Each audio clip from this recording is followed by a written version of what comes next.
Hello, welcome to my channel. Morten Åstad here. This video is inspired by Norman Maslov's 10 CDs that I want on vinyl. Now, he made that about 2 weeks ago, and I wasn't going to make a response to that because, well, it's Norman Maslov and he's way up there and I'm not. So I thought that's very interesting.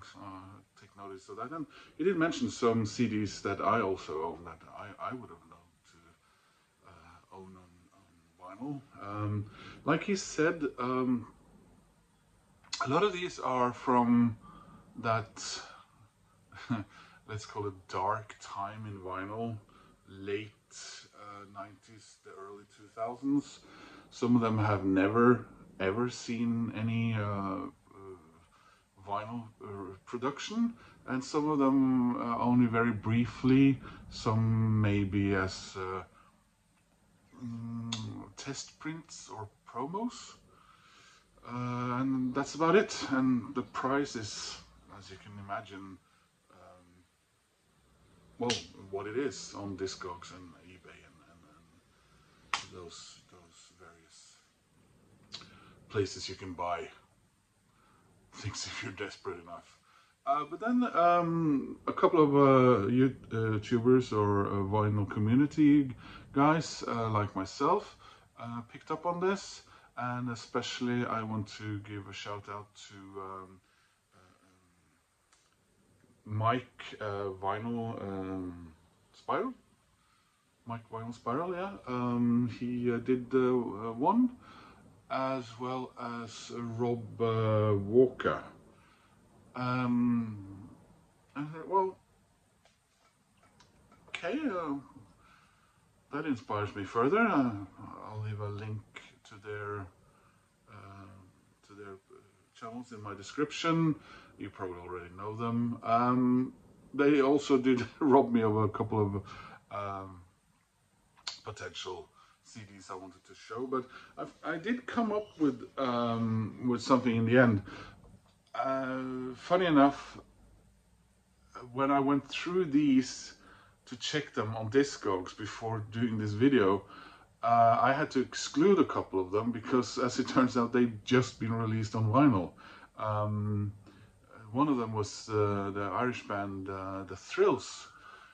Their debut album was released on vinyl for Record Store Day a couple of years ago, and I bought one of those. But their next two albums, not so much. And I wasn't going to talk about The Thrills in any fashion yet because I have an idea for that later on. But their second album, Let's Bottle Bohemia, is now, as far as I can tell, out on vinyl. So I had to remove that. And then there was this one band, but as it turns out, when I got their CD, I didn't like them that much. So that just recently happened, by the way. So first album I would like, now it's Manic Street Preachers, and I have most of their albums on vinyl now. I managed to not buy This Is My Truth, Tell Me Yours, both or three times it came out on vinyl. For various reasons, I just assumed it wouldn't be difficult, and now it's, you know, £100 and more. So there you go. But the one I would like to see finally is Lifeblood. This is their second album after the huge success of Tell Me Your Truth. And I didn't do all that well, I suppose. It's definitely not one of the albums I listen to very often, but The Love of Richard Nixon is a good song that I love. A Song for Departure, and Cardiff Afterlife. So come on guys, we need this on vinyl. So the next one I'm not really that worried about, but I really would like to see it on vinyl, of course, but I expect it to be released on vinyl. Now Norman talked about Super Furry Animals, which is a band that I adore, and they're from Wales, a country that I adore. You know, Udroig, Goch, and Cymraeg, Diolch, all those words that I try to learn. It's not easy to learn a foreign language no one knows when you have no one around to, you know, learn off. But he was talking about Phantom Menace, and the Phantom Menace is going to be released next month. By the way, if you have a chance, both Rings Around the World and Phantom Menace were recorded in surround sound. If you like Super Furry Animals, or you decide to check them out and you like them, check out those two albums, DVDs. They are fairly easily available on Discogs and other places at a very, very nice price. There's no video content as such. There's just, you know, little art things, but they're recorded in surround sound 5.1 and all that DTS stuff. Too bad they're not on Blu-ray. This was just before Blu-ray, I suppose.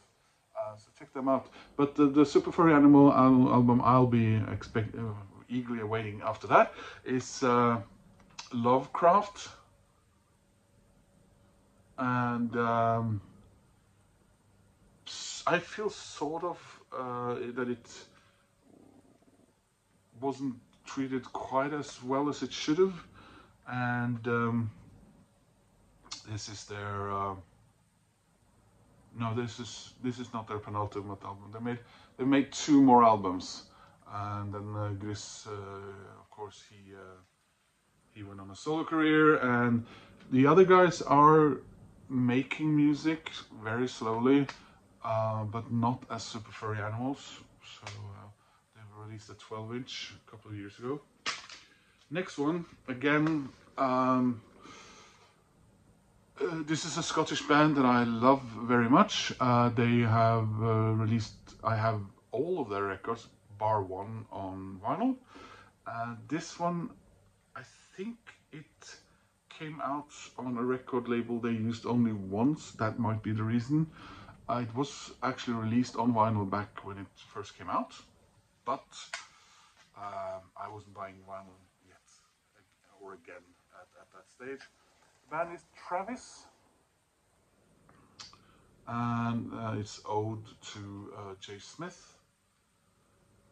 An album that came out very quickly after their previous album, by the way. I saw them for the tour of this. Seen them 3 times. I love Travis so much. They're an amazing, wonderful, wonderful band.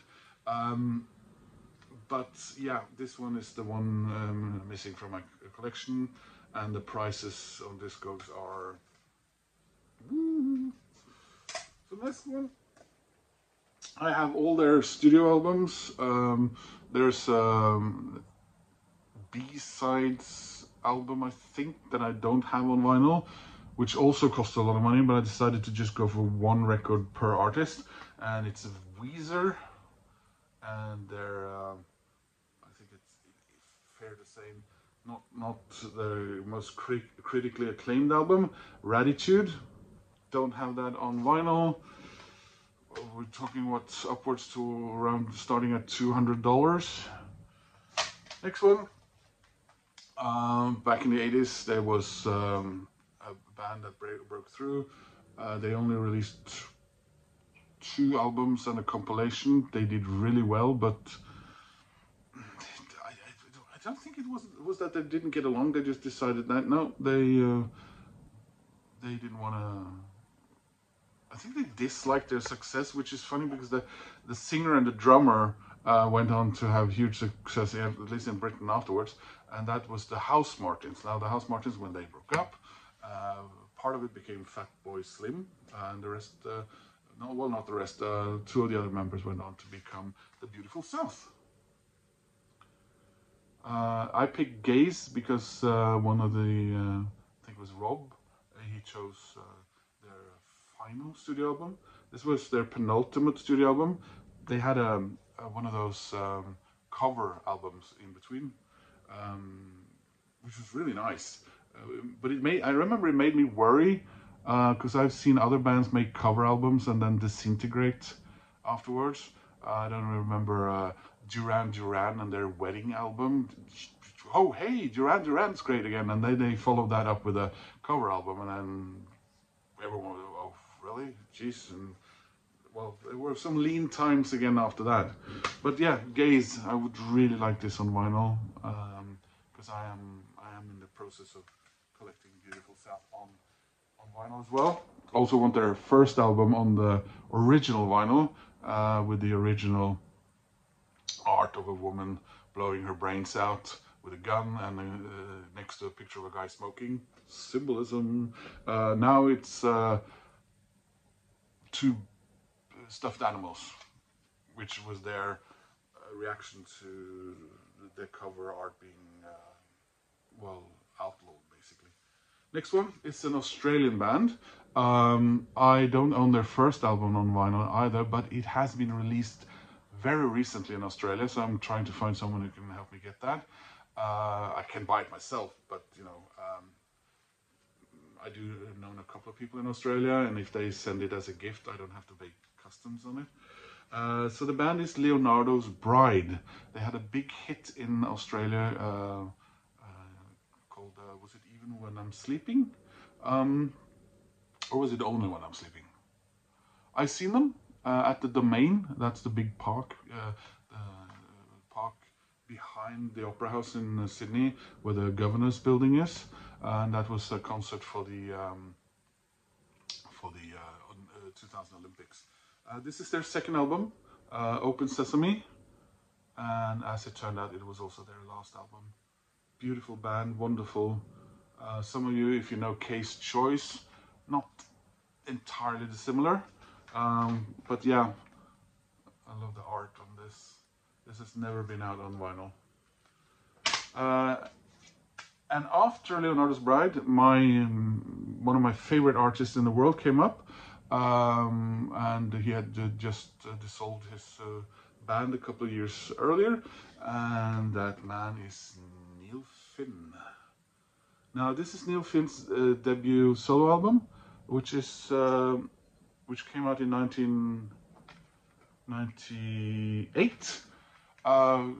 So he was playing songs from this at that concert in Sydney. His most accessible crowded house sounding album. The next one was much more experimental, and he's been a bit sort of all over the place in his solo albums, done some weird projects, I suppose. Well, weird, and he's also reformed Crowded House not just once but twice since these days. But this is such a wonderful album. Try whistling this. Apart from his later Crowded House stuff, the only thing I think that comes near the level of this one is his collaboration album, his second collaboration album with his brother Tim, the Finn Brothers. Beautiful album.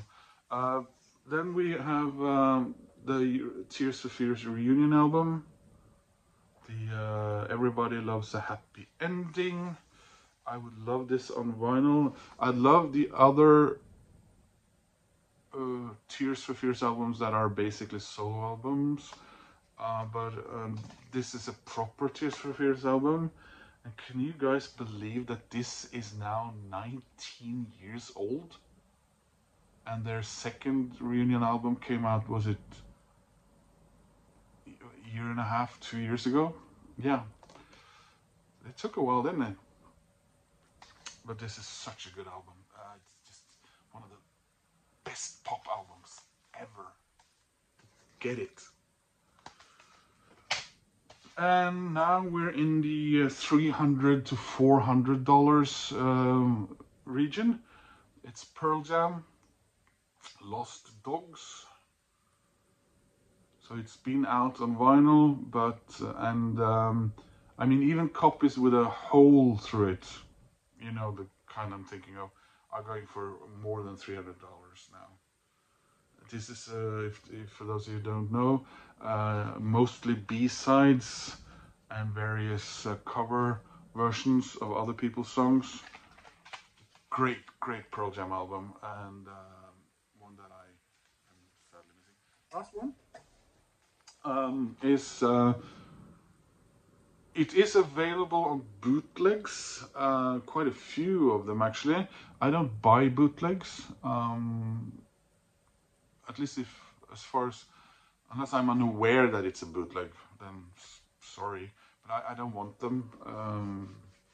I don't want them in the same way I didn't stop buying CDs when everyone said, oh, but you'll have so much more room because they're streaming now. Doesn't help the artist, so there you go. So it's Smashing Pumpkins, Machina, The Machines of God. I really like this album. I like all their albums up till this one. After that, it's, well, I do like Swan, and I don't dislike some of the others, but yeah, this, I think, are we talking up from starting at $350 to $400 for an original of these on vinyl? He's been hinting at this coming out, but he actually went out, was it 4 or 5 years ago, telling people that some version that was being advertised was not sanctioned by him, and I think it was basically a bootleg. Yeah. So there you go. Several other things, but like I said, some of you guys already mentioned the ones I was thinking about. Yeah, I'd love these to come out on vinyl, that's for sure. I hope that was interesting for you guys. Please leave comments. Please click like, and I would really appreciate it if you'd subscribe. And check out Norman's original. There are some really good music there, and Rob and Mike as well. Maybe it'll annoy you and you'll think, oh my god, I'd forgotten I can't get that on vinyl. Thanks for reminding me. Anyway, thanks for watching guys, and please take care. See you again in another video. Bye.